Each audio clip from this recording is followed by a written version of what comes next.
ഇന്ന് പുറത്തു വന്ന രണ്ട് ക്രിക്കറ്റ് ന്യൂസാണ് നമ്മൾ ഇന്നത്തെ വീഡിയോയിൽ നോക്കുന്നത്. ആദ്യത്തെ ഒരു അപ്ഡേറ്റ് ചാമ്പ്യൻസ് ട്രോഫിയുമായി ബന്ധപ്പെട്ടതാണ്. അടുത്ത വർഷം ഫെബ്രുവരി 19-നാണ് ചാമ്പ്യൻഷിപ്പ് തുടങ്ങാൻ പോകുന്നത്. ഇതിനോടകം തന്നെ ടീമുകൾ തീരുമാനമായി.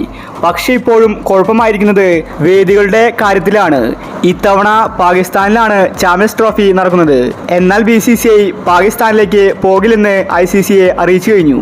ICC നിശ്ചയിച്ച ഒരു വേദിയിൽ കളിക്കാൻ സാധിച്ചില്ലെങ്കിൽ ആ ടീമിനെ ടൂർണമെന്റിൽ നിന്ന് പുറത്താക്കും. പാകിസ്ഥാൻ ഈ ആശയമാണ് ഇപ്പോൾ മുന്നോട്ട് വയ്ക്കുന്നത്. ഇന്ത്യൻ ടീമിനെ ചാമ്പ്യൻസ് ട്രോഫിയിൽ നിന്ന് പുറത്താക്കണം. ഇന്ത്യ വേൾഡ് കപ്പ് വെച്ചപ്പോൾ ഇന്ത്യൻ നാട്ടിലേക്ക് ഞങ്ങൾ വന്നു. അതുപോലെ ഇന്ത്യൻ ടീമും പാകിസ്ഥാനിലേക്ക് കളിക്കാൻ വരണമെന്നാണ് അവർ പറയുന്നത്. ഇല്ലെങ്കിൽ ഇന്ത്യയെ ചാമ്പ്യൻസ് ട്രോഫിയിൽ നിന്ന് പുറത്താക്കും. എന്തായാലും തീരുമാനം അറിയിക്കുന്നത് ICC ആയിരിക്കും.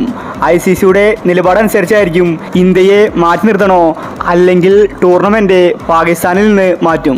അടുത്തൊരു അപ്ഡേറ്റ് സഞ്ജു സാംസണുമായി ബന്ധപ്പെട്ടതാണ്. അവസാനം കളിച്ച T20 സീരീസിൽ സഞ്ജു മികച്ച കളി കാഴ്ചവെച്ചു. സൗത്ത് ആഫ്രിക്കൻ ടീമിനെതിരെ സഞ്ജുവിന്റെ ഒരു അഴിഞ്ഞാട്ടമാണ് നമ്മൾ കണ്ടിട്ടുണ്ടായിരുന്നത്. ഇനി സഞ്ജുവിന്റെ കളി എപ്പോൾ വരുമെന്ന പ്രതീക്ഷയിലാണ് ആരാധകർ.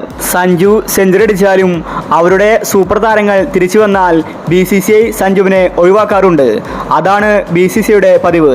എന്നാൽ ഇപ്പോൾ സഞ്ജു ആരാധകർക്ക് സന്തോഷ വാർത്തയാണ് വന്നിരിക്കുന്നത്.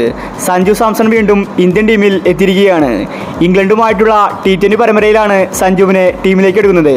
കോച്ച് ഗംഭീറാണ് ഇപ്പോൾ ഇക്കാര്യം വെളിപ്പെടുത്തിയിരിക്കുന്നത്. സഞ്ജു T20യിലും ഏകദിനത്തിലും ഉണ്ടായിരിക്കും. 5 T20യും 3 ഏകദിനവുമാണ് ഇന്ത്യ ഇംഗ്ലണ്ടുമായിട്ട് കളിക്കാൻ പോകുന്നത്. ഈ എല്ലാ സീരീസിലും സഞ്ജു ഇന്ത്യൻ ടീമിൽ കാണുമെന്നാണ് ഗംഭീർ പറയുന്നത്. സഞ്ജുവിന് ഒരു ലോഡ് അവസരങ്ങളാണ് ഗംഭീർ കൊടുത്തിരിക്കുന്നത്. ഇനി അങ്ങോട്ട് സഞ്ജുവിന്റെ വർഷമാണ് വരാനിരിക്കുന്നത്. അടുത്ത വർഷം ജനുവരിയിലാണ് കളി നടക്കുന്നത്. 2025 വർഷം സഞ്ജുവിന്റെ വർഷമായി തീരട്ടെ. അപ്പോൾ ഇത്തരം ക്രിക്കറ്റ് ന്യൂസിന് വേണ്ടി ഈ ചാനൽ മറക്കാതെ സബ്സ്ക്രൈബ് ചെയ്യുക.